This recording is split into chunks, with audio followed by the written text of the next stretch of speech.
Tapi kan akhirnya Palari lebih dikenal, maksudnya banyak film yang ke festival lah gitu maksudnya. Iya. Gimana sih lo awalnya mempelajari dari satu festival ke festival lain? Emang film yang kita bikin terutama di zaman itu ya, karena kita tahu tokonya kan kalau kita jualan film bioskop ya kan. Sementara bioskop waktu itu lagi nggak mungkin banget masukin babi, masukin zoo.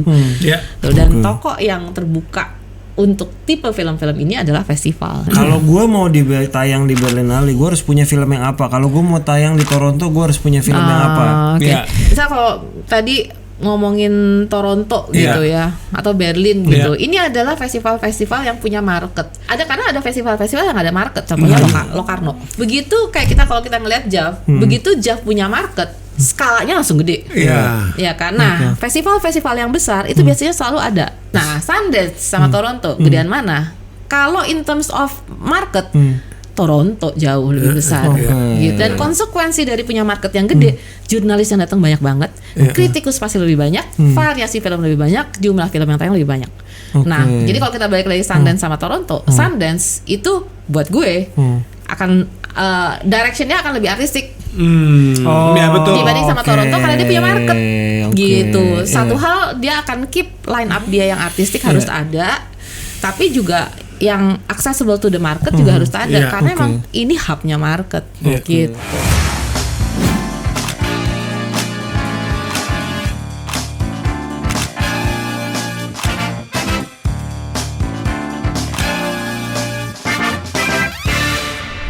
Halo teman-teman, balik lagi di program Di Belakang Layar.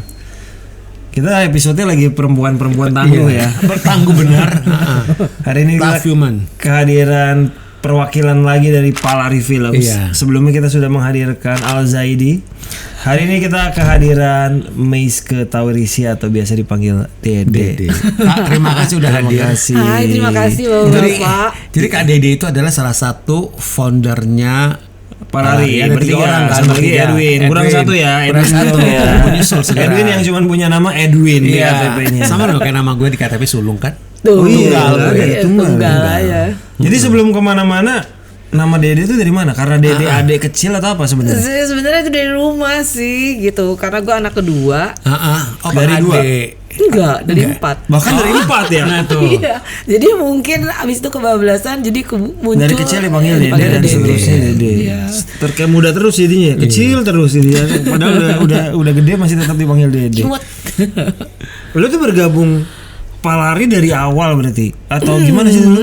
Iya, jadi dulu kan gue sama Edwin bikin Babi Buta film gitu. Waktu kita bikin film, bener kan? Waktu lagi kita bikin Babi Buta yang ingin terbang sama Ladia gitu, sama The Gang lah gitu, semua rame-rame.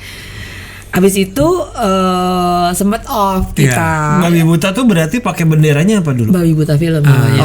Namanya Babi Buta film itu ada gue, ada Edwin, ada Sidi, ada Panca, pokoknya rame-rame lah gitu. Gara-gara kita bikin film barengan judulnya Babi Buta yang ingin terbang. Terus waktu itu mulai sapit-sapit tuh festival, aduh namanya apa ya? Ya udah Babi Buta film aja gitu. Terus dari situ bikin film pendek ada banyak lah ya pendek. Terus abis itu bikin postcard from the zoo, film keduanya Edwin. Nah abis bikin film kedua Edwin itu tuh gue kayak lelah ya Kak gitu. Jadi saya pengen sekolah dulu. Waktu itu off sekolah, Edwin juga off sekolah. Gue yang ke Jepang ya? Gue yang Jepang. Berapa lama tuh sekolah Kak? Itu sebenarnya gue bukan sekolah ya, gue riset lah. Gue riset dulu setahun Jepang sama Thailand. Abis itu gue balik ke Indonesia, gue sekolah S2. Terus nah abis itulah baru kita bikin Palari Films dan itu 2016. Palari itu artinya apa Kak? Palari itu finisi, jadi nama sebuah finisi. Makanya logonya kapal. Logonya kapal. Jadi Palari itu finisi tapi versi yang masih rowing, yang masih dayung gitu. Karena finisi yang berikutnya yang baru udah mesin gitu. Nah, Palari itu adalah finisi yang rowing. Kenapa rowing? Versi mungkin analog ya Kak ya. Pada seneng analog jadul. Kemarin gue juga mencoba mencari Palari kalau gue sambungin menjadi gue pecah jadi 3 nama. Gak ada. Ri bisa sih, Taurisia. Palari nggak bisa. Al Zaidi nggak bisa. Kalau Mowin kan gampang. Mowin gampang. Miles juga gampang. Oh iya, ini susah. Pelari, gue rasa mungkin juga pelari ya. Itu juga gue pernah browsing juga tuh kayak terus jadi pelari. Terus gue sempat bilang sama endurance kan? Endurance iya, tapi capung juga, Bo. Iya. Harus dipikirin juga. Jadi lu ketemu Edwinnya di mana tapi pertama kali? Oke, gue ketemu Edwin pertama kali ya. Sebentar, gue harus ngek. Oh iya. Jadi gue pulang. Waktu itu gue pulang S2 dari luar. Gue balik ke Indonesia. Nah, waktu itu tuh 2004 lah ya gitu. Itu zamannya masih pasca reformasi, masih resesi lah. Masih resesi lah. Itu kan masih the rise of advertising lokal waktu itu. Nah, gue tuh sekolah terus pulang ke Indonesia. Dulu cita-cita gue adalah pengen kerjanya di agency gitu. Kayaknya agency di zaman itu kan kayak so cool gitu, kece, keren banget gitu. Gue apply, gue inget banget zaman itu kan masih ngirim-ngirim pos gitu ya. Gue inget banget gue ngirim 25 aplikasi ke agency, nggak ada satupun yang manggil gue gitu. Terus wah pokoknya gue udah yang sedih banget deh, nggak ada yang manggil gitu ya, kayak sekolah percuma banget. Apa sih lu sekolah apa emang sebenarnya? Waktu itu fashion design and strategy, jadi fokus on branding gue. Di mana kamu waktu itu ngambil sekolah di Belanda, fokus on branding. Yang dulu kita kerjaannya tuh latihannya forecasting. Jadi kalau misalnya fashion 5 tahun lagi apa gitu, nah itu kita latihan kayak gitu aja gitu. Anyway, terus gue pulang belum ada kerjaan, masih jobless. Gue ketemu lah sama zaman itu kan G-Fest, ya kan? Itu kan sebelumnya G-Fest dong tuh. Mbak Shanti. Sama Mbak Shanti gitu. Nah waktu itu gue belum kenal orang-orang film sama sekali lah ya. Jadi ada satu teman gue anak arsitek. Sekarang namanya Kiki, dia kerja di Indox sama Mbak Shanti. Terus dia bilang, Dek, lo kan lagi nganggur, lo nggak ada kerjaan, udah lo ikut aja deh bantuin gue di G-Fest, dia bilang gitu. Terus emang nganggur anyway ya? Literally nganggur beneran. Jadi gue langsung ya udah deh boleh deh Ki gitu. Ikutlah gue nih gitu kan, disuruh volunteer. Di situ pertama kali gue kenal Sari Mohtan. Kita alumni G-Fest. Alumni gitu. Lu ngapain dulu? Volunteering ngapain dulu? Gue dulu sinema koordinator iniin apa namanya GBB. Tahun berapa lo? GBB tahun 2004. Oh, udah nggak irisan kita. Betul, awal. Dia yang pertama. Gua G-Fest pertama dan kedua. 2000? Enggak dong. 99 ya? 99 sama 2000. 99 2000. Iya, 2000. Itu kan kenal lu Sari Mohtan di sana. Lu kalau lu dulu ngapain Mas? Freelance ya? Gue koordinator volunteer. Oh, lu ngurus orang. Gue ngurus orang. Zaman itu orang ngurus orang. Kayak gitu. Berarti lu ngurus? Gue sinema koordinator, gue ngurus si sinemanya GBB waktu itu perlu disulap supaya buat event. Jadi kayak gue berarti lu bukan yang di timnya XX1-nya, berarti di GBB-nya. Dari G-Fest-nya. Jadi gue bertanggung jawab terhadap sinema itu karena mau ada event di sana. Jadi gue pertama kali ketemu tuh misalnya, Dek lu bantuin ya, lu koordinasi sama Pak O waktu itu. Pak O waktu itu ngebantuin lightingin kayak gitu-gitu. Jadi kayak gitu tuh. Nah, gue itu dulu tinggalnya di Jakbar, ya jauh kan Kak, ke pusat dong. Nah si Kiki ini kebetulan tinggalnya di Rusun Tanah Abang. Jadi gue nebeng lah gitu kan. Gue sering nih nginep di tempatnya si Kiki ini teman gue. Nah housemate-nya Kiki adalah Edwin. Jadi gue kenal Edwin tuh di situ karena jadi waktu lagi zamannya Kiki, gue nginep di Kiki. Edwin tuh dia bilang merantau dari Surabaya ya berarti ya? Edwin ya? Iya berarti.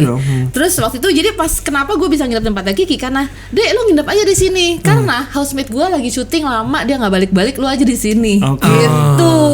Dia ternyata gue belakangan baru tahu si housemate itu adalah Edwin dan dia lagi syuting kan lama dong 3 bulan ya kan. Jadi gue bisa lah di situ until one night pas gue balik ya orangnya udah ada nih sekarang gitu. Jadi gue bener-bener kenalan karena di situ aja. Jadi dari housemate temen gue itu si Kiki. Itu dari sana berlanjut. Dari sana kenal terus tapi kan ya sendiri-sendiri lah ya. Kamengo lah ya. Jadi Kamengo dan kenalnya bukan dalam konteks production sama sekali, emang temen aja. Abis itu baru tuh gara-gara gue udah mulai abis itu G-Fest kenal Sari Mohtan. sama Sari Mohtan, gue diajakin, Dek kan lu sekolah fashion, lu jadi wardrobe aja deh. Terus lucu juga sih, deh gue coba deh gitu. Jadilah gue wardrobe di garasi. Itu proyek pertama. Itu proyek pertama. Sebelumnya ada sama sempet bantuin pertama kali banget itu kayaknya Mbak Nen pas lagi bikin PSA waktu itu. Tapi itu pertama kali gue kayak wardrobe ngapain gitu kan. Jadi akhirnya proyek pertama jadi wardrobe di film itu adalah garasi. Garasi adalah proyek yang promonya gue yang termasuk megang. Hah, serius? Waktu zaman gue di Prambors. Gue di Prambors. Itu kan Miles kan? Miles kan ya. Miles terus Agung Sentosa kan? Yes, sama Agung gitu. Jadi itu pertama kali. Nah, disitulah mulai ketemu Edwin dalam konteks film. Karena kan datang ke Miles, gue di tim garasi, Edwin Astrada di tim Rena waktu itu paralel. Oh, zaman itu Edwin udah Astrada ya? Dia udah Astrada Gi, kemudian Astrada Rena. Nah, itu paralel tuh. Jadi di situ mulai akhirnya jadi tambah beririsan di sana di film semuanya. Itu mulai dari situ. Jadi nah waktu itu kan of course kan karena sambil nyari kerja, jadi gue dapat kerja lah ngajar waktu itu. Ngajar di BINUS sebagai visual art teacher. Jadi gue hanya terima job film saat libur sekolah. Jadi waktu itu syutingnya garasi, syutingnya 3 days, itu semua pas lagi di 3 hari untuk selamanya, berarti setelah itu ya? Itu gitu, itu jam pas lagi kalau lagi lu ngajar SMP SMA kan lu liburnya panjang ya, tengah tahun sama akhir tahun. Gue cuman ngambil job film pas di libur sekolah. Waktu lu jadi wardrobe ya, penata kostum gitu kan. Penata kostum Ya itu lu enjoy nggak Kak? Enjoy lah, enak banget. Itu langsung ngelit ya? Langsung kaget nggak sih? Tapi maksudnya lu kan kaget karena kan gue belum pernah kerja kayak gini ya gitu. Dan sebelumnya tuh gue kerjanya korporasi gitu. Jadi pertama kali kayak ke set ke lapangan tuh gila juga ya nih ada kerjaan kayak gini gitu ya. Gue seneng kerjaannya karena kreatif, nggak yang harus ngantor segala macam. Tapi at the same time waktu pertama kali syuting kan nggak ngerti ya continuity apa segala macam gitu. Jadi itu benar-benar belajar di lapangan baru tuh kecil-kecil kayak gitu-gitulah gitu. Dan nggak mungkin lo kadang-kadang orang, wah bagus sih pakai baju warna hijau, semua nggak bisa pakai baju warna hijau, gitu kan harus gimana merandomkan warna gitu. Dan lagi maksudnya itu pertama kali belajar, nggak bisa nih kotak-kotak kecil gini nanti flicker gitu. Jadi seru sih, ya itu seru sih. Gue I really enjoy. Itu tektokan sama Mbak Mira juga nggak sih? Lebih banyak sama Agung lah ya. Lebih banyak sama Agung karena dia sutradaranya. Produsernya terlalu biasanya kan. Kayaknya gue sebagai wardrobe nggak terlalu banyak ini tapi sama. Kenal akhirnya di situ. Kenal. Terus pas 3 hari untuk selamanya sama Mas Riri. Terus sama Mbak Shanti juga karena gue ngerjain filmnya Mbak Nen, The Photograph. The Photograph. Jadi total sebagai penata kostum itu berapa film Kak? Garasi, 3 Days, Photograph, terus ada 2 filmnya Rako. Waktu itu The Bee Gees sama satu lagi ada 5 film. Nah, bisa klik sama Edwin itu mulai kapan? Jadi waktu lagi sebenarnya pas lagi dia ngasih gue babi sih. Dia nggak punya skrip lah ya, of course. Dia ada tapi dia ada graphic novel yang dia bikin gitu. Terus pas gue baca kan gue Chinese ya gitu. Jadi yang bikin gue mau bantuin Edwin pertama kali waktu di Babi itu ya karena tulisannya dia menurut gue I see my life in that writing gitu loh, sebagai Chinese gitu. Gue ngelihat itu dan yaudah deh gue bantuin gitu kan.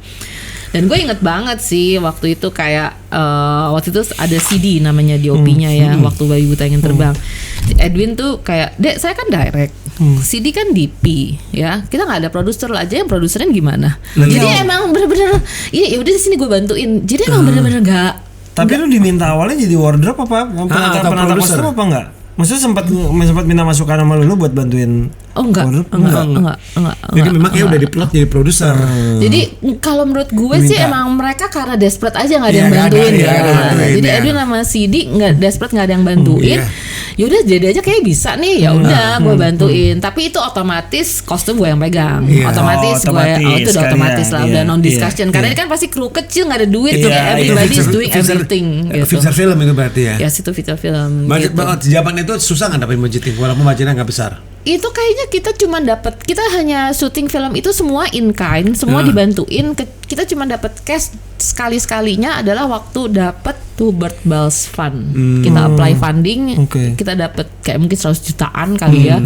Itu doang duit cash yang kita punya. The rest semua sumbangan. Jadi kayak Mbak Mira nyumbang film. Ada Uwi produser, dia nyumbangin makanan gitu. Terus temennya Edwin misalnya nyumbangin ada setnya, ada atau misalnya lokasi mana temennya siapa punya. Even set openingnya Babi Buta. Kalau lu nonton Babi openingnya tuh kan tenis indoor ya. Tenis indoor apa GBK sih, pokoknya main bulu tangkis lah gitu. Itu karena ada CD tuh. CD tahu ada geng iklan yang pada syuting di sana. Mereka syuting sore, kita syuting pagi. Jadi kita ngelobi mereka untuk ya udah Sid, lu gua kasih waktu sampai jam 12, tapi jam 12 kalian harus bubar karena abis itu mulai anak iklan. Berapa orang tim waktu itu kalau zaman dulu? Gue waktu itu tim ya mungkin kalau di total krunya Babi itu sekitar 50-an kali ya. Tapi Kak, itu dengan komposisi setiap kali syuting ganti orang. Karena siapa aja yang bisa syuting. Jadi kayak misalnya di badminton itu malamnya nelfon lu bisa bantuin gue lu bisa bantuin gue. Scene per scene bisa berubah tim. yang sama tuh cuman Edwin, gue, CD, Panca, Ipong, Pak Eros, itu. Yang lainnya semua ganti-ganti. Benar-benar tergantung siapa yang lagi available. Itu hitungannya film feature panjang pertamanya Edwin ya. Iya. Dan emang goalsnya Edwin setelah banyaknya film pendek ya ini saatnya mencoba feature. Itu. Dan menurut gue kalau gue pikir-pikir sekarang gitu ya, kita kan syuting ada 3 klaster gitu ya. Itu span dalam waktu 1 tahun.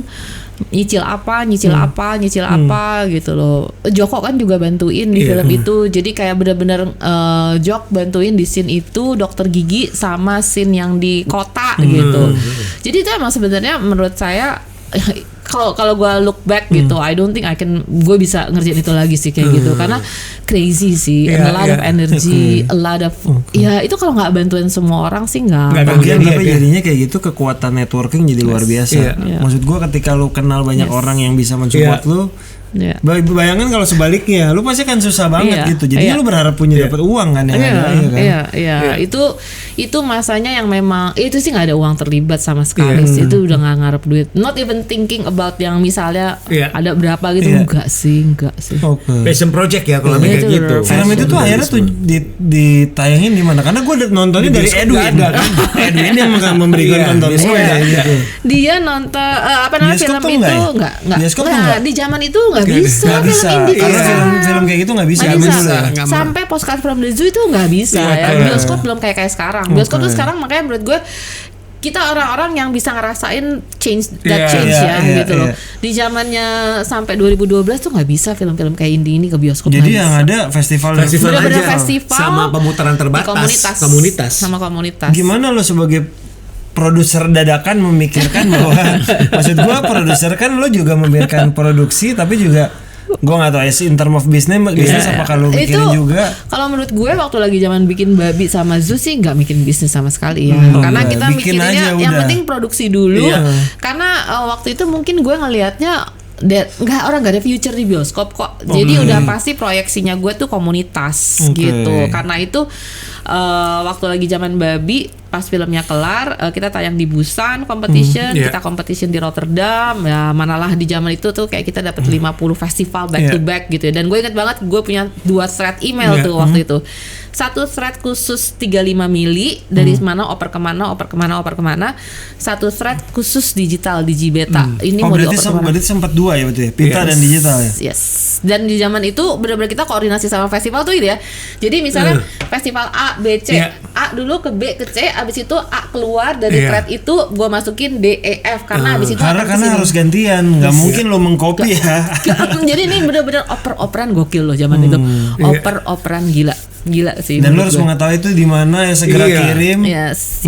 Ini harus kirim ke sini ya karena di sini tayang segini. Ini wah gokil. Dan itu udah rules di antara festival ya. Lu kirim, lu yang bayar. Kalau gua kirim berikutnya gua yang bayar. Nah kayak gitu tuh udah rules. Udah jalan. Itu udah jalan rules ya di antara mereka. Nerima tuh free, ngirim bayar. Gitu. Jadi itu ya, udah. Kalau intinya kalau lu mau nayangin, lu punya tanggung jawab untuk mengirimkan. Ke berikutnya. Tapi ada kayak Apa screening fee deh zaman dulu gitu? Di zaman itu untuk film kita gue bisa bilang kalau sampai ada screening fee itu kecil banget dan itu hanya a handful of festival gitu. Jadi misalnya let's say dari 50 festival yang kita ikutin mungkin kayak less than 10 even mungkin 5 film festival yang mampu punya duit membayar screening fee. dan itu juga pasti kecil banget gitu. Sisanya enggak ya gitu. Digital juga sama gitu. Nah, itu semua of course di zaman itu gue belajar dari cewek-cewek jagoan di atas gue. Siapa? Of course ya. Mbak Mira, Mbak Shanti sama Technia. Udah tiga itu. Tiga diva itu lah ya.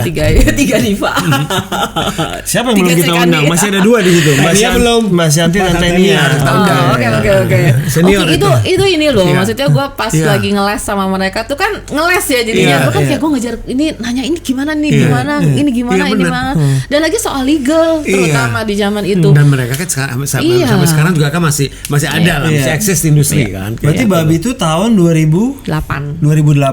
Postcard 2012. Jaraknya kan lumayan panjang ya, 4 tahun ya. 4 tahun. Di sela-sela 4 tahun itu apakah lu balik wardrobe lagi atau gimana? Gue kayaknya waktu itu udah mulai ngerjain abis gue ngajar SMP SMA, gue di dalam BINUS juga gue direkrut sama mereka untuk ngerunning universitas karena prodi lah ya, karena mereka itu mau bikin jurusan fashion, nih BINUS nih, mau bikin jurusan fashion dan in order zaman itu untuk mau bikin jurusan fashion lo harus punya tenaga pengajar S2 fashion. Terus terang yang punya degree S2 fashion tuh di Indonesia dikit. Nah, gue salah satunya. Jadi mereka rekrut gue untuk nge-set up this school of fashion.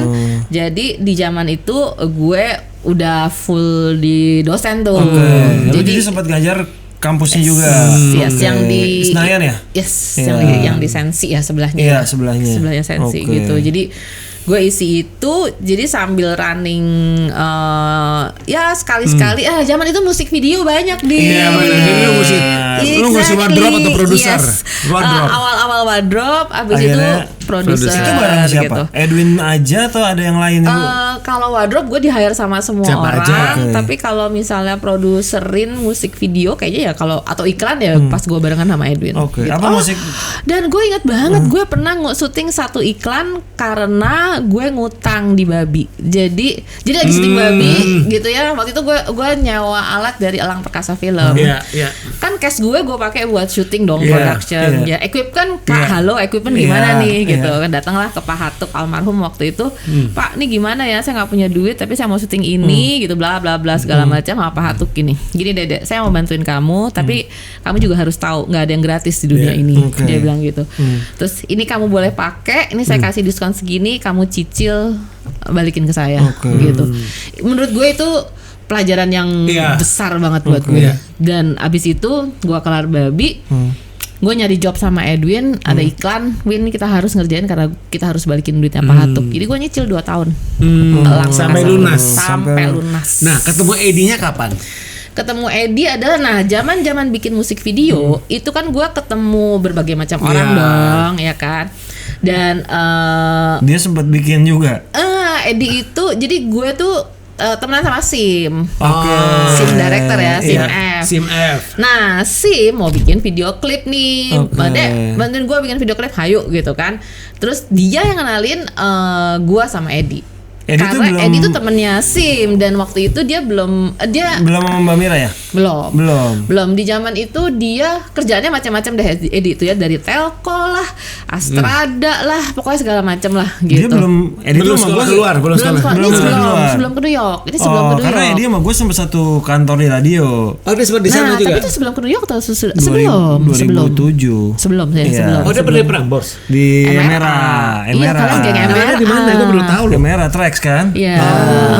2007 karena gue di Cosmopolitan FM, dia di Trax. Nah, Edi zaman bikin video klip itu sebelum dia ke New York. Nah, Sim kenalin gue. Jadi gue ngerjain 3 video klip sama Sim yang ada sama Edi gitu. Jadi gue kenal sama Edi pas lagi zaman video klip. Pernah malah satu kali maksudnya ini cuma cerita doang. Ini kalau dipikir-pikir ajaib. Pokoknya pernah ada salah satu video klip yang kayaknya gue cukup bersih tegang dengan kliennya. Terus akhirnya pas lagi hari syuting, udah lo aja yang ada di lapangan, gue nggak usah ya gitu loh, karena daripada nanti kliennya bete, udah deh mendingan lo aja tuh. Jadi gue sama Edi tuh udah kerja beberapa kali dan cocok. Dia jadi apa kalau di video klip? Macam-macam. Dia waktu itu jadi Astrada, dia bisa jadi production. Itu belum masih keliling, masih keliling tuh macam-macam gitu. Dan dia pun bilang, kayak kalau nggak salah pertama kali dia ke film pun Telco, seingat gue, atau casting gitu loh. Jadi memang Edi sebelum New York tuh dia masih keliling lah, mungkin lagi mencari jati diri ya, mau di sebelah mana gitu. Terus abis itu dia ke New York. Nah pas dia ke New York, gue kebetulan sama Edwin Postcard from the Zoo masuk ke Tribeca. Kan blind dong ya, saya belum tahu kan. Langsung gue kontak Edi, tolongin gue dong. Sebagai anak New York.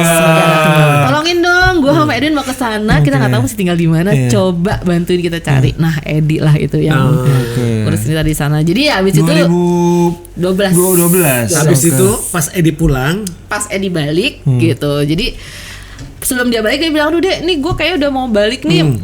Ntar kita pulang, ntar gue balik ngapain yuk?" gitu. Terus pulang lah anak itu 2016 kayaknya. Terus ketemu, ngobrol, yuk ngapain. Belum, waktu itu masih berdua dulu tuh gue berdua ngobrolin ngapain ya kita. Terus ya jangan-jangan bikin film sih gitu loh. Tapi mungkin bisa sesuatu yang lebih lagi sampai akhirnya bikin PH bareng gitu. Dan saat itu kan gue ngerasanya semua orang ngelihat gue sebagai yang punya track record emang intens di festival, di funding ya memang iyalah ya kan, gue nggak punya duit ada di sana gitu kan.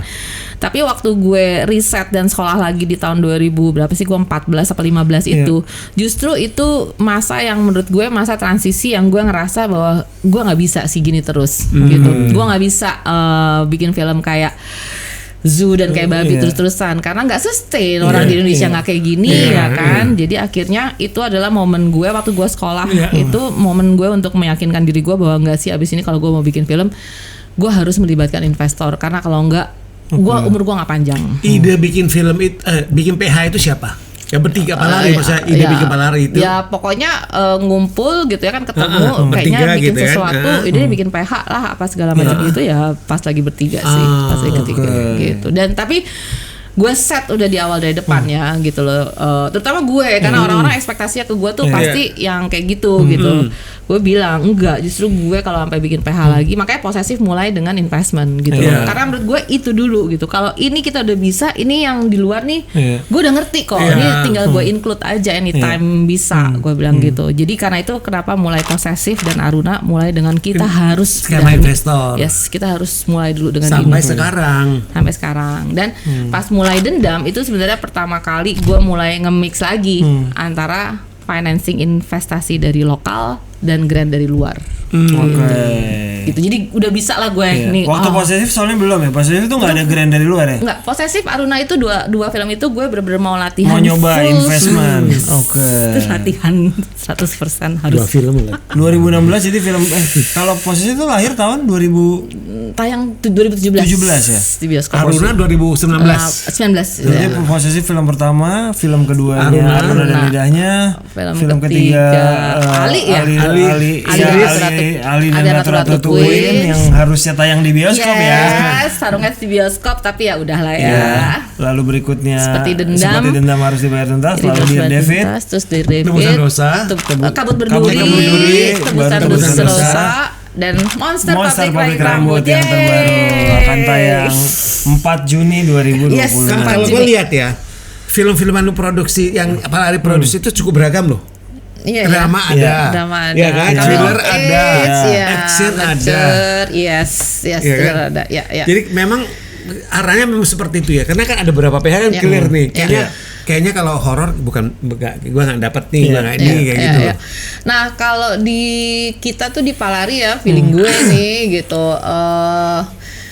Yang pasti kita tuh orangnya cuma sedikit ya, kantornya kecil, kemampuan produksi kita juga nggak banyak gitu loh, cuma 1 kali film per tahun kali itu juga kalau lagi beruntung. Sementara kita mau nyoba makanan kan, nyoba bikin macam-macam kan gitu loh. Jadi dan sebenarnya kita ya pengen nyoba semua genre gitu loh. Untungnya di Palari juga ada Edwin dan juga kita kerjasama dengan director-director lain, ada Lucky, ada Anggi gitu kan, yang emang juga nggak khawatir soal genre ya. Bener. Jadi kita pengen nyoba sih, dan tapi konsekuensi dari seperti itu kita jadinya nggak bisa balik dengan cepet. Misalnya gini, posesif, kayaknya posesif kan cukup respon dari audiens cukup bagus ya gitu. Di zaman itu bagus lah dengan nilai itu buat kita pertama kali. Berapa waktu itu? 400.000 bagus lah. 400.000 untuk Palari lumayan lah gitu. Terus dan untuk Edwin terutama set the bar for him karena kan Edwin for the longest time ngetopnya for festival.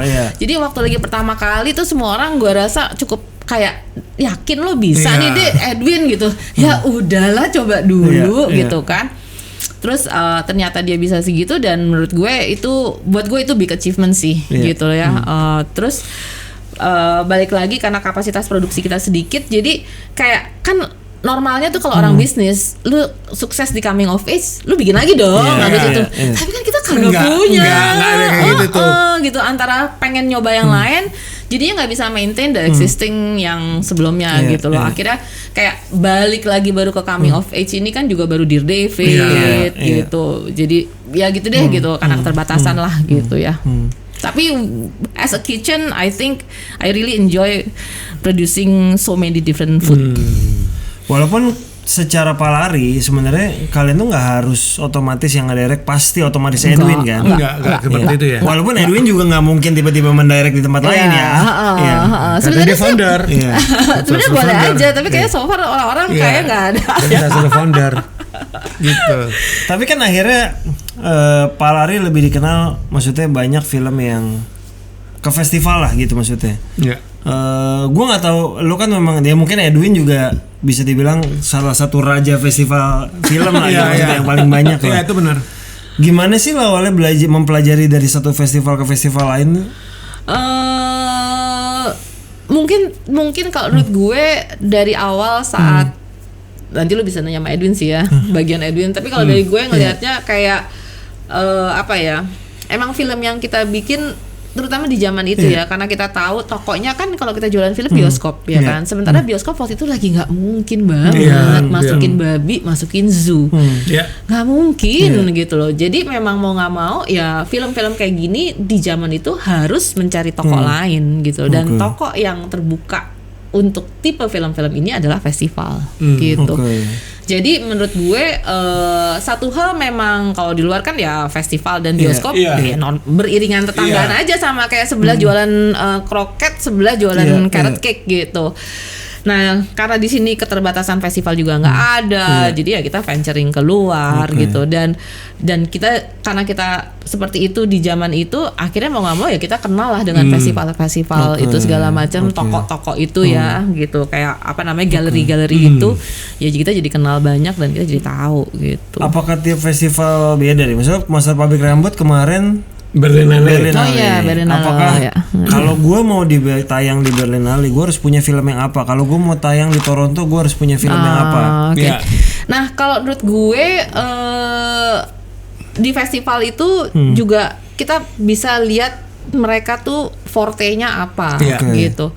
Misalnya yang disebut forte tuh, misal kalau tadi ngomongin Toronto gitu ya, atau Berlin gitu. Ini adalah festival-festival yang punya market gitu. Artinya karena ada festival-festival yang ada market, contohnya Locarno. Itu ada market. Itu jadi hanya menayangkan aja dan bayangin zamannya. Ya mungkin zaman dulu. Exactly. Jadi begitu kayak kalau kita ngelihat JAV, begitu JAV punya market, skalanya langsung gede. Ya kan. Nah, festival-festival yang besar itu biasanya selalu ada. Kita lihat deh, Cannes, Venice, Berlin.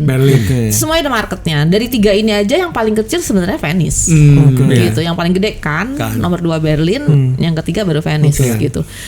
Nah, ini tapi kita ngomongin ini representasi Eropa ya. Kalau kita cut tuh ke Toronto, ini representasi North America. Ada Sundance juga kan? Yes, ada Sundance. Nah, Sundance sama Toronto, gedean mana?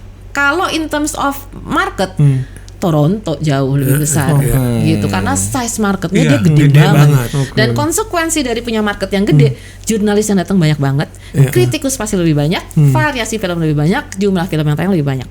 Nah, jadi kalau kita balik lagi Sundance sama Toronto, Sundance itu buat gue akan directionnya akan lebih artistik.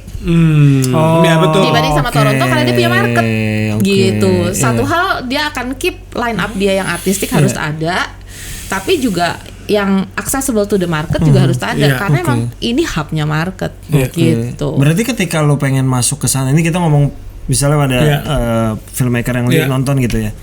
Ketika dia bikin film komersil gitunya, apakah mungkin film komersil masuk ke market-market tersebut? Bisa. Nah, Toronto Bisa. Toronto kan kalau filmnya Julie waktu itu sama Timo kan, Amo Brothers zaman itu tayang. Gitu. Jadi sebenarnya kan kita ngebayangin festival itu kan kayak toko aja gitu loh, kayak toko aja dia lagi showcasing apa nih gitu.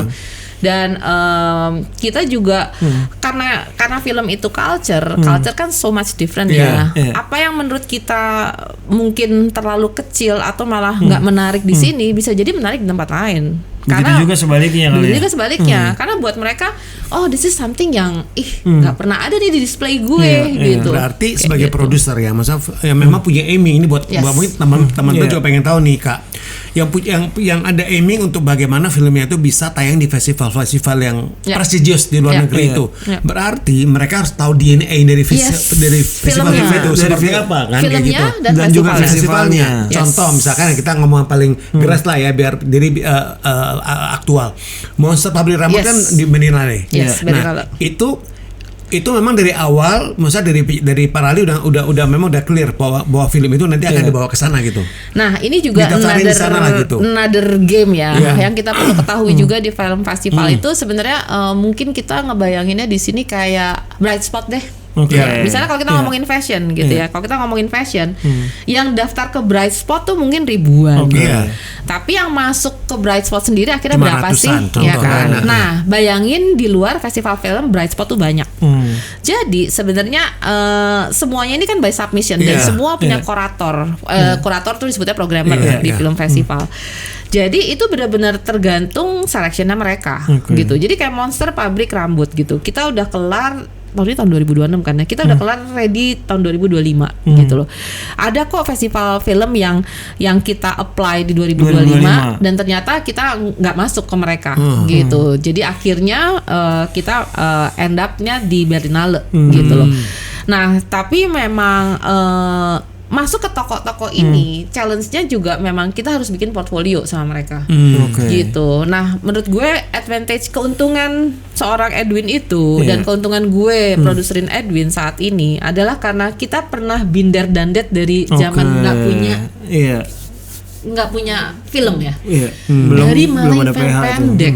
Jadi link kalian di beberapa festival film internasional juga udah punya kan? Jadi dan we've been friends for so long gitu loh. Jadi balik-balik networking ya. Sama. Jadi udah veteran sama. At the end of the day gitu. Karena Edwin build this reputation dari dia masih bikin satu film pendek. Itu jadi pengaruh luar biasa. Itu ngaruh banget. Sampai sekarang. Karena buat mereka kan jadi nih makin besar. Berkarya gitu kan. Pernah nayangin di sini, cobalah pasti kita utamain lah gitu. Kayak gitu dan kualitasnya apanya segala macam kayak gitu-gitunya gitu. Dan kayak buat gue sebagai produser juga ada tick box di merekanya kayak paling nggak nih gue kalau sama Edwin film-filmnya jadi semua nih. Produser kan yang dicek itunya nih gitu. Begitu misalnya kayak gue ikut ke project market, paling enggak gue bisa percaya sama lo karena kalau lo yang produserin nanti filmnya jadi.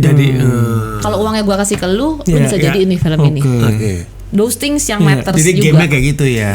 Kemarin tuh di Berlinale yang tayang juga bareng Ghost in the Shell Ghost in the Shell juga. Apakah tayang di program yang sama maksudnya ya sebenarnya? Tayangnya di program yang berbeda. Kalau kita Monster Pabrik Rambut itu tayangnya di Berlinale Specials Midnight.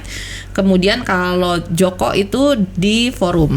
Nah, ini two different program dan two different programmer. Jadi two different strategi juga jadinya. Jadi buat Berlinale punya 2 section ini dan section lainnya. Itu pasti catering different things. Apakah lu mensubmit keduanya atau memang lu fokus ke yang ini dari awal? Kalau Berlin itu sifatnya lu masukinnya satu pintu, nanti mereka tuh yang memilih, mereka yang memkurasi, mereka ngeplot di mana, mereka akan decide nih kalau suara kayak gini ngomongin di sini gini, bobot-bobot itu mereka, nggak kita. Iya sih, karena kalau dibilang Ghost in the Shell bahkan sebenarnya bukan film artnya Joko malah ya, film komersial tetap bisa ditayangin tetap juga bisa, di sana. tetap bisa. Again itu dia perspektif itu kita nggak pernah tahu ya, karena sesuatu yang buat kita kayaknya, aduh ini banget kok gitu, tapi we don't know on the other hand gitu kan, what's going on di sebelah sana, sehingga they can see it in the different way seperti itu. Gitu. Selain tayang festival, sebelum kita memproduksi ada juga funding. Master Pabrik Rambut adalah salah satu yang mendapatkan funding dari funding. Gue dapat funding lumayan banyak nih, alhamdulillah ya kan. Funding itu dari luar kita dapat dari Singapura, kita dapat dari Jepang, dapat dari Jerman, Perancis dan Switzerland. 5 Question nih seorang pasti nanya. How to get the funding? Gimana prosesnya? Saat kita apply funding, itu funding tadi ada 2 jenis. Ini yang teman-teman juga perlu, teman-teman terutama ada funding yang lo bisa apply sendiri dan kalau dapat langsung ke lo. Ada funding yang disebutnya co-production funding, itu yang lo harus apply punya partner dulu karena mereka yang bisa applyin ke negara mereka. Nah ini beda jalur nih. Ini dan beda dalam jalur. hal Monster Pabrik Rambut lo ada yang dua-duanya. Dua-duanya.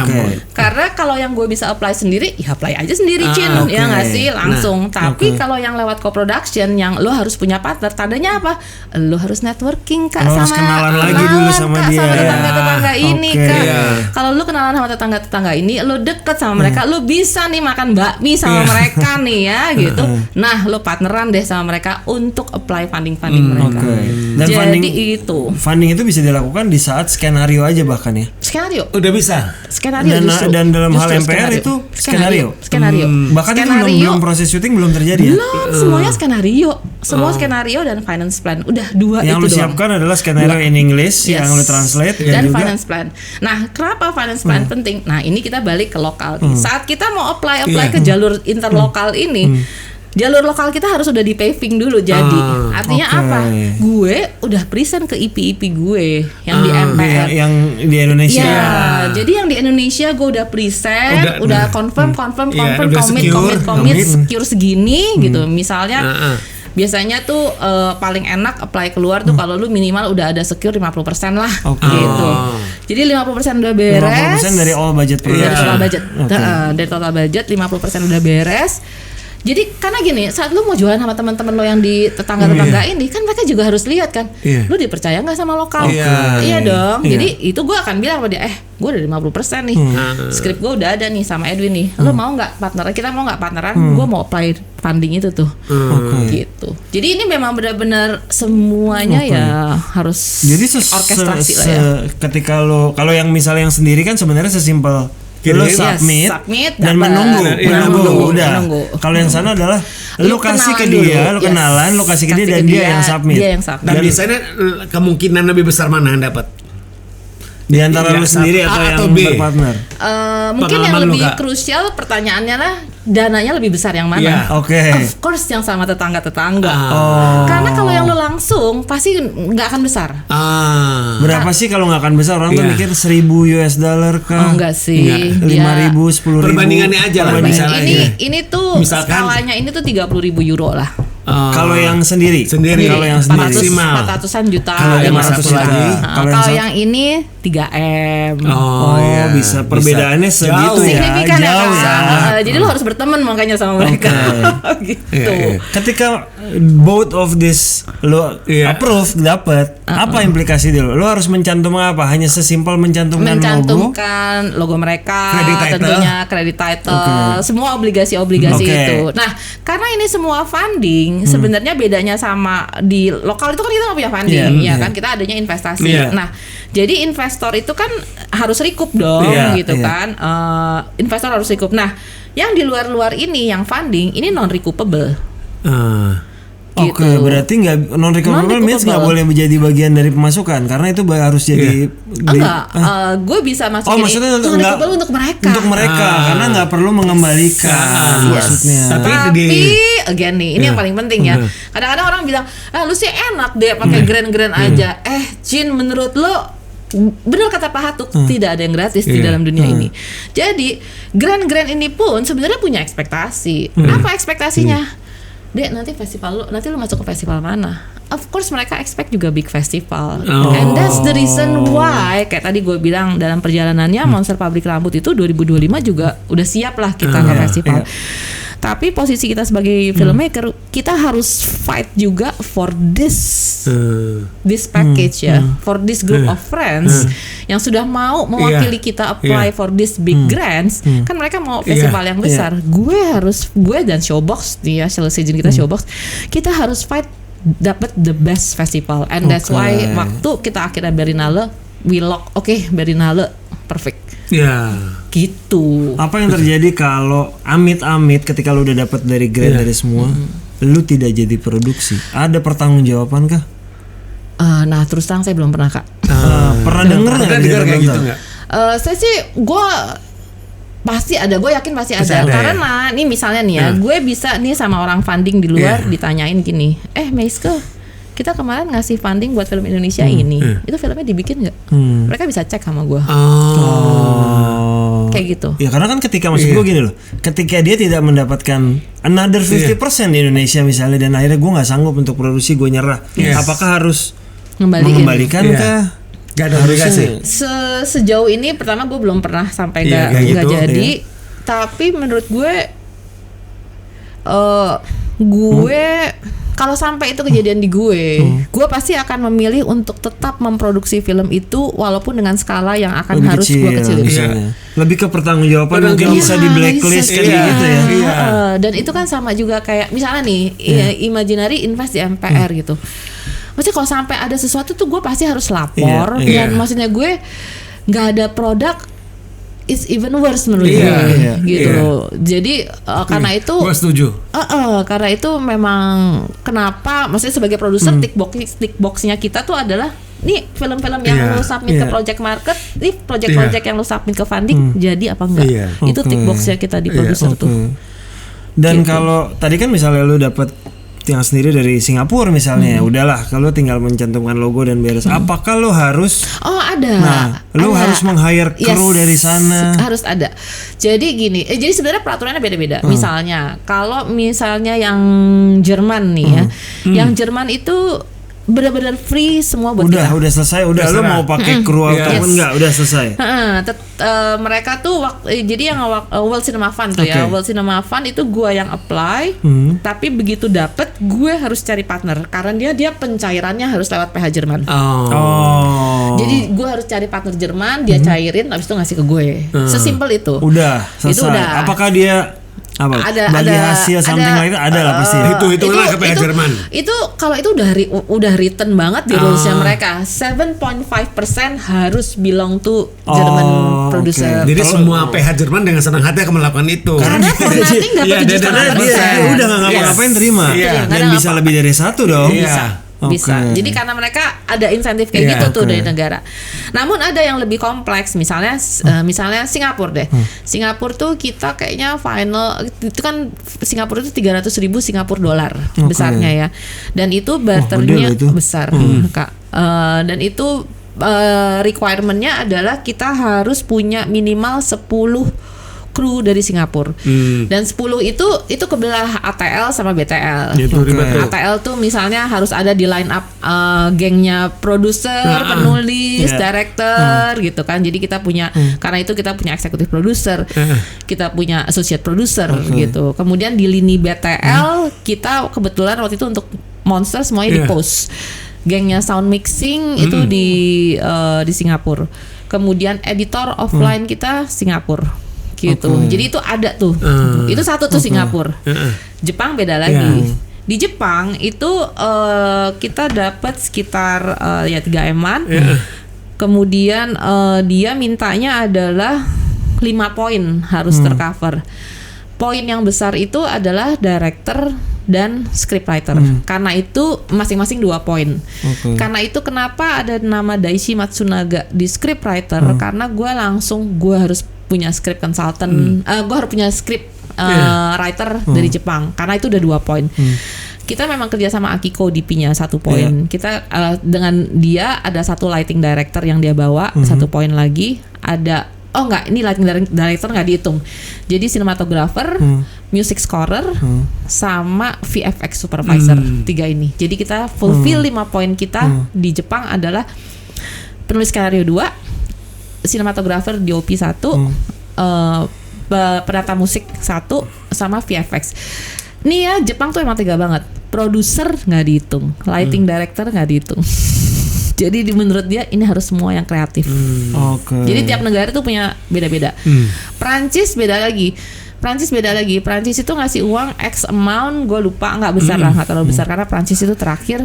Tapi dia syaratnya adalah 60 or 70% of the fund yang gue terima itu harus di-spend di Prancis. Artinya again post production. Nah, untuk Prancis waktu itu solusinya kita, karena dia datang very last minute di ujung banget. Kita udah kelar semuanya. Jadi yang kita lakukan adalah, untung Edwin nih come up dengan this idea. Kita ngerjain DFD di ujung. DFD itu apa? Digital film digital. Yang adalah kan kita di CP kita kan udah jadi nih gitu ya. Kita print ke 35. Scan 35 jadi digital yang dari scan 35 ini yang jadi DCP. Jadi nanti ini DCP yang kita tonton beda dengan syutingan ya, karena di sini kita udah kita convert ke 35 dan kita scan lagi. Gitu. Jadi itu terus kemudian udah semua itu. Ada 1 Swiss, itu Swiss yang direct, benar-benar direct sama gue, itu sekitar 30.000 juga. Itu Swiss direct sama gue. Ya itu benar-benar nggak ada perantara. Mau ada mau nggak juga boleh. Langsung. Tapi itu jadinya rentan ya, karena actually kemarin tuh pas kita MPR itu terakhir si Swiss masuk. Yang funding itu ada, karena abis itu mereka tutup. Sad, very sad. Makanya kalau udah denger grand tutup tuh sad lah. Kalau tadi lu bilang Perancis baru ngasih terakhir pada saat lu udah di CP, tapi lu ngasihnya pada saat film jadi atau sebenarnya di awal? Enggak, kita ngasih pas lagi udah post memang. Kita ngasih udah post. Berarti tapi ngasih kan offline kalau kayak gitu. Ngasih offline gitu. Cuman kan proses dia kan panjang ya, 6 bulan bisa. Itu udah sampai mana 6 bulan kan. Jadi kalau udah tayang ya, mungkin loh. Bisa jadi. Itu gue dapat Perancis itu, makanya akhirnya kita buru-buru karena akhirnya yang tayang kita yang dibayarin tuh kita kejar untuk itu. Karena kalau nggak kayak juga kan gue juga panik kayak lo pikirin kayak anjir nih kalau sampai nggak kepake sekarang gimana nih mati nih gue gitu kan. Dan kalau nge-reject kan sayang ya gitu. Dengan kewajiban tadi ya, misalnya ada poin-poin tadi, tapi akhirnya disempurnakan lagi oleh kru Indonesia, nggak ada masalah? Nggak masalah. Ya, misalnya lu pakai kru Jepang tapi akhirnya VFX Jepang tapi gue tetap butuh. Gue udah nggak bisa nih sama lagi. Combine. Itu semua gue rasa saat kita masuk ke co-production itu sesuatu yang kita sama-sama tahu lah. Dan itu sesuatu yang kita juga bahas ya di depan. Makanya sama The Gang makan bakmi tadi itu gitu. Saat ngobrol, jadi kalau kita lagi ke festival di luar, sebenarnya kadang-kadang orang suka mikir jalan-jalan liburan, kagak Kak. Itu adalah kerja networking. Itu kerja Kak networking kita. Karena kita perlu ngejar orang-orang ini untuk kenalan, dan emang kita kesannya makan-makan, drinking, tapi itu masih itu part of networking. Itu part of networking, karena kan sambil ngobrol makan bakmi gitu, kita ngomongin apalah dari situ kan kita tahu ya how's your opinion on something, gitu kan. Mereka juga ngetes how's my opinion on something. Itu kan semua negosiasi tuh, dan sambil tick box ini kayak bisa ini, sampai ujungnya adalah kira-kira kalau kita partneran, gue bisa percaya lu bisa percaya gue nggak? Ujungnya tuh itu.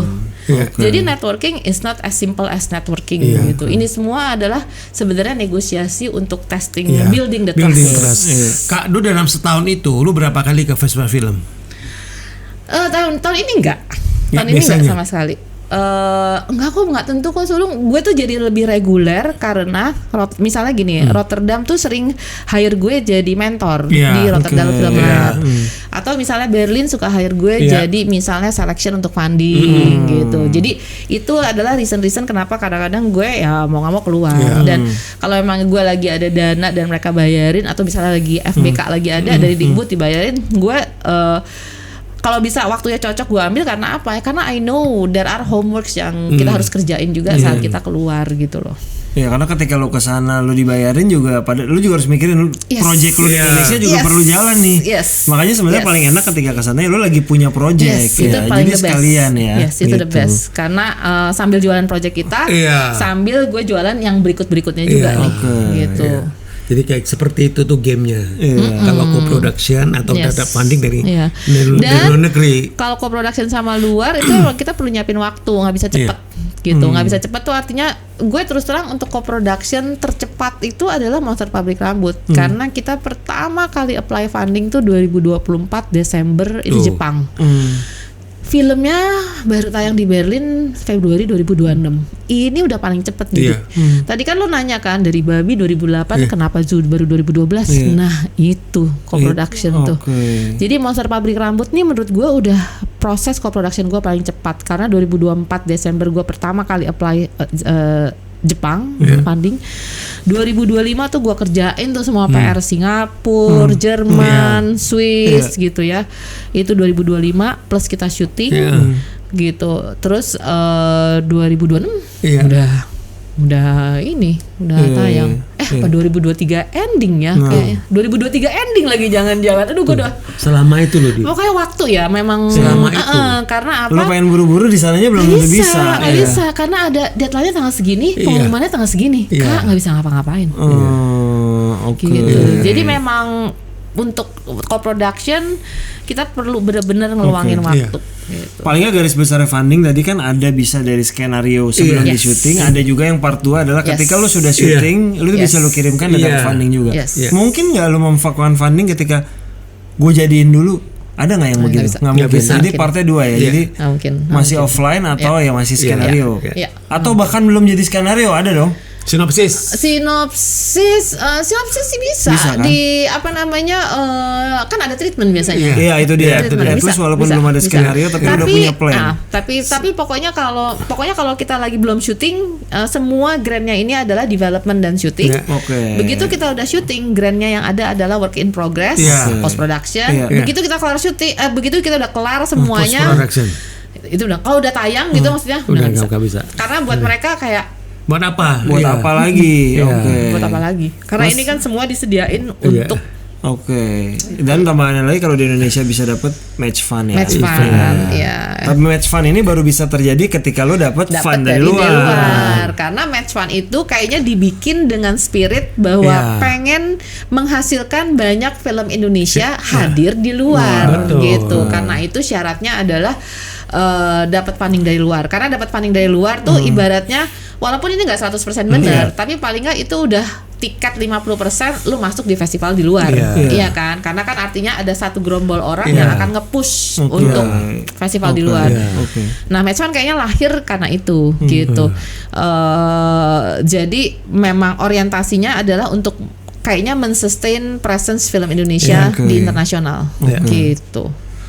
Jadi ngebantu sih itu kayaknya satu-satunya funding yang ada so far ya kalau menurut gue. Semoga ada terus ya, geng. Amin. Kuliah 1 SKS nih, Dip. Lumayan ini buat orang jadi yang buat festival jadi udah dapat lah di sini. Lumayan bukan cuma ini, gue juga belajar di sini. Makanya satu SKS nih. Sekarang part of promo ya. Ini kalau kita bentar lagi film yang terbaru dari Palari adalah Monster Pabrik Rambut. Tiba-tiba Palari dari berapa 9 film kurang lebih ada 2 horor nih dari Tebusan Dosa sekarang dan Monster Pabrik Rambut. Kenapa tiba-tiba memilih jalur horor? Nah, sebenarnya kalau itu balik ke yang tadi kita omongin tuh, sebagai sebuah kitchen, Palari itu tertarik untuk mencoba memasak berbagai jenis makanan gitu. Jadi karena itu waktu lagi sama Edwin gitu, Monster Pabrik Rambut itu kan dibikin karena kita waktu itu lagi bahas-bahas, yang paling gue inget tuh adalah conversation soal kayaknya lebih horor ke tempat kerja kita dibanding film horor gitu. Idenya tuh itu waktu awal. Gara-gara kita browsing, gara-gara Edwin browsing, gila ya betapa orang-orang zaman sekarang susah punya rumah, susah nyari kerja, lu Jakarta macet, itu kan udah ganggu ya semuanya ya. Jadi bahwa hidup kita nih jangan-jangan lebih horor daripada film horor gitu. Itu tuh benar-benar dari situ Edwin akhirnya develop jadi Monster Public Rambut ya. Terus kemudian ngobrol sama Eka segala macam lah. Nah, terus Tebusan Dosa itu juga sesuatu kan waktu itu sama Anggi ya, sama Anggi gitu kan, bikin apa ya gitu. Terus kita juga karena belum pernah bikin horor, kita juga pengen sekali-sekali nyoba bikin horor kan gitu. Jadi saya rasa si wave bikin horor di Palari Films ini sih emang benar-benar kebutuhan untuk mencoba bikin masakan baru gitu loh. Dan lagi-lagi ya kalau misalnya kita punya kemampuan produksi 5 film 1 tahun, mungkin variasinya semua dapet. Tapi ini kan kita siklusnya jauh ya karena orangnya sedikit gitu. Jadi akhirnya satu persatu. Gitu. Rencananya tahun ini ada berapa film Palari akan rilis di bioskop? Semoga 2. Jadi yang pertama of course Monster Public Rambut tanggal 4 Juni. Dan satu lagi adalah Desember Jani yang pengennya sih akhir tahun tayang. Itu ada syutingnya? Desember Jani udah syuting. Di sana tuh. Yes, ini film pertamanya sutradara perempuan namanya Aryani Darmawan. Talentnya ada Sigi Bimala, ada Tuti Kirana, ada Hiyori Mika dan Cempa Putri. Gitu. Cewek-cewek lah ini. Drama lah itu. Drama. Semoga lancar dengan 2 proyeknya. Amin. Sementara Monster Public Rambut, teman-teman mungkin udah lihat pemainnya ada Lutasya, ada Rahel Amanda, ada Iqbal Ramadan, dan akan ini debutnya Kev ya. Kev. Dan juga ada Sal Priadi. Siapa pemain yang pertama kali di lock di antara semua itu? Kayaknya kalau yang 3 itu lumayan at the same time. Manda, Ute, Iqbal. Ini lumayan on the same timeline lah. Karena ini kan a bit mereka harus komunikasi ya nih gitu loh. Ini kayaknya a bit of the same timeline. Abis itu baru yang lain-lainnya. Tapi kan ada juga kan salah satu penyanyi legendaris yang ikutan juga kan. Nah itu Didi Nitowo. Didi Nitowo adalah yang juga sudah dibayangkan Edwin waktu nulis. Jadi ini film pertama beliau. Film ada Fajar Nugros horor juga. Tapi di Nitowo di sini keren banget. Keren banget loh. Keren nonton. Iya gua tuh gak bisa harus Ibu nonton. Mariati ya. Ibu Mariati. Dan kalau pengen lihat sesosok Iqbal yang berbeda, harus nonton ini. Ini akan sosok yang berbeda. Dan jangan lupa OST-nya Sal Priadi, betul. OST kapan keluar? Udah keluar kemarin nih pas lagi 29 April. Lalu kepala, pundak kerja lagi. Ya, itu jadi teman-teman Monster Public Rambut akan tayang mulai 4 Juni 2026. Sutradaranya Edwin. Film ini ditulis oleh Eka Kurniawan, Edwin, Daishi Matsunaga. Ada 3 orang. Ada 3 orang. Lalu nanya dikit. Dia tuh kalau ini kan ada 2 orang Indonesia atau orang Jepang. Yes. Dia nulisnya gimana kalau kayak gitu? Jadi lu mentranslate ke bahasa Jepang. Jadi gue Indonesia, kemudian Inggris. Kayaknya internal Jepang translate ke Jepang. Gitu. Karena dia pasti nggak bisa bahasa Inggris kan? Nggak bisa. Terbatas untuk sebuah skrip nggak sih berat sih. Jadi dia nulis bahasa Jepang. Nulis bahasa Jepang. Ketika lu terima, lu harus mentranslate lagi. Dia yang mentranslate ke bahasa Inggris. Timnya dia. Berarti lu terima dalam bahasa Inggris, lu translate bahasa Indonesia. Rempong Kak, panjang Kak. Tuh kan dia aja ketawa. Emang banyak. Di P-nya kita juga Jepang Kak. Oh iya, dia sama dengan di P-nya seperti Dendam ya. Ngebagi skripnya gimana ya? Ngebagi 3 skenario gimana sih? 3 penulis skenario itu. Edwin tuh biasanya terakhir. Edwin tuh terakhir karena dia kan udah syuting skrip. Iya kan semua. Jadi awalnya Eka. Awalnya Eka, Daishi, Eka, Daishi. Habis itu Edwin. Habis Edwin udah selesai, udah nggak ada lagi. Edwin udah. Karena udah yang benar-benar dia mau gimana, udah buat syuting lah. Pemilihan Daishi-nya tuh kan dia harus milih scriptwriter dari poin-poin itu. Yang milih Daishi tuh dari kalian. Kebetulan again ya, makanya itu semua pengalaman sebelumnya di festival tuh emang ngebantu ya, karena Daishi itu adalah kita pernah bikin film pendek barengan. Jadi Tokyo pernah commission 3 filmmaker, Edwin, Daishi sama satu lagi Begina dari China gitu. Nah karena itu jadi kita udah kenal banget. Jadi begitu kita lagi mau apply funding, dia kan writer director juga kan si Daishi. Jadi waktu lagi mau apply funding, terus dan gue suka filmnya Daishi gitu. Jadi pas mau apply funding, putus penulis skenario. Win siapa? Daisy, coba telepon jadi Daisy. ketika sebelum apply funding nama dia udah harus ada dulu ya? Iya, harus. Oh gitu. Harus. Nggak boleh pas ketika funding baru lu cari. Jadi ketika awal dia harus udah lihat siapa namanya yang lo ajak. Itu salah satu penentukan gua kasih funding atau enggak. Jadi lu mau VFX siapa tadi, mau musik scoring itu harus semua. Makanya itu networking yang kalau di visual film itu yang makan itu. Kalau kayak gitu berarti lu dealing dulu. Iya, jadi gue benar-benar telepon Daisy, gue lagi gini. Angkanya berapa? Lo boleh nggak ngebantuin gue gini? Udah, terus nih angka-angkanya gimana? Ntar aja Dede, pokoknya lu masukin dulu aja nama gue. Oh, berarti ada yang model gitu, ada yang model di depan. Pokoknya angka gue segini. Iya. Tapi ya itulah gunanya networking ya. Kalau lu udah sering makan bakmi sama mereka, ya sama aja kayak kita ya kan. Yaudah pokoknya gue mau ikut deh, tapi ntar detailnya berapa segala macam kita putusin deh sambil jalan. Gitu. That's why pentingnya sering-sering Mas datang ke festival. Terlepas mungkin lu cuma pengen networking bisa aja kan? Bisa banget. Lo nggak bawa apa-apa. Lu lagi nggak punya film. Datang ke partinya, kenalan gitu kan. Yang apa namanya biasanya cara pasti ada yang kalau yang kita kenal. Apa night lah, Indonesia night lah. Itu semua datengin aja gitu. Mungkin dan maksudnya as we grow pasti kita udah narrow down ke yang ya udah yang ini udah kenal, ini nggak usah datang, yang ini nggak usah datang, udah kenal gitu kan.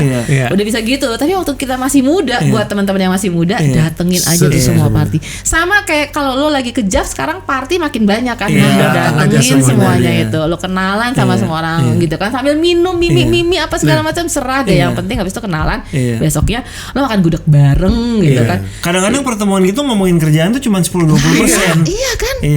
Tapi dari situ baru mulai berikutnya ya kan. Dan itu juga ya makanya buat apa namanya, jangan pernah ngarepin untuk ketemu langsung deal. Nggak bisa. Itu adalah long term relationship. Bisa jadi kenalan sekarang, kerjasamanya 2 tahun lagi. That's fine. Gitu. Nggak apa-apa. Ini semua business trust ya. Bikin film itu business trust gitu. Hari ini kita dapat 4 SKS. 4 SKS buat festival. Teman gua salah, bukan 1, 4 SKS. 4 SKS. Ini kan kalau di kuliah paling banyak yang 4. Ini 4 SKS. Dapat semuanya. Mungkin pertanyaan penutup, apa yang lu atau Palari masih kejar untuk sekian tahun ke depan? Next goal. Bikin film terus lah gitu loh. Gue rasa the biggest challenge for us is gimana caranya untuk sustain terus. Film udah bagian dari hidup kalian ya. Ya sebagai orang yang tiba-tiba masuk ke dunia film sepertinya sudah harus lo tuntaskan ya. Gak ada yang tiba-tiba kan. Iya sih. At the end of the day gak ada yang tiba-tiba. Kesannya tiba-tiba padahal ini semua sudah direncanakan. Dan mungkin sudah direncanakan gitu. Maksudnya banyak juga yang nanya sama ke gue gitu. Terus pas gue ceritain, Kak gak ada spesialnya gue masuk ke produser. Menurut lo grand design gue kagak. Cuman kayak Dek bantuin. Yaudah sini gue bantuin. Udah. Sampai sekarang tiba-tiba. Jadi terima kasih banyak sih. Thank you so much Kak untuk waktunya. Lancar-lancar untuk Master Pabrik Rambut. Lancar-lancar juga buat Imaginary paspornya. Iya, kebetulan Imaginary ada di bagian ada sebagian kecil saja di Master Pabrik Rambut. Kita mensupport investor. Iya dong. Semoga hasil karya ini bisa diterima oleh banyak orang. Amin. Tapi ini juga momen yang tepat untuk bilang bahwa saya rasa nih kayak sekarang nih iklim ekosistem kolaborasi itu this is really good. Kita harus bangga teman-teman sekalian karena sekarang kualitas itu sesama PH itu saling mensupport satu sama lain. Nah, which is itu karena ini koproduksi. Nah, makanya itu salah satu hal yang sangat bagus. Nggak perlu lah kita saling bersaing, malah saling bunuh. Ini penting banget karena koproduksi di luar tuh ya kayak gini ini exactly like this. Iya kan, jadi menurut gue this is really a good moment ya. Satu hal box office banyak, tapi ini apa namanya ekosistemnya benar. Iya gitu loh. Mengarah ke sana. Sesama kita interlocking ini justru the best ya karena kita semua jadi safety net of the industry. Karena biasanya yang muncul kan namanya investor IP dari IP kan. Sekarang yang muncul nama-nama PH gitu. Jadi ya semoga akan banyak kolaborasi ini setiap tahun. Amin. Terima kasih Terima kasih lancar-lancar untuk Master Pabrik Rambut, semoga hasilnya luar biasa. Salam untuk Edwin dan teman-teman dan juga Edi. Bye. Teman-teman yang udah nonton episode di belakang layar, terima kasih juga seluruh kru yang bertugas. Kita ketemu lagi minggu depan di episode terbaru. Thank you.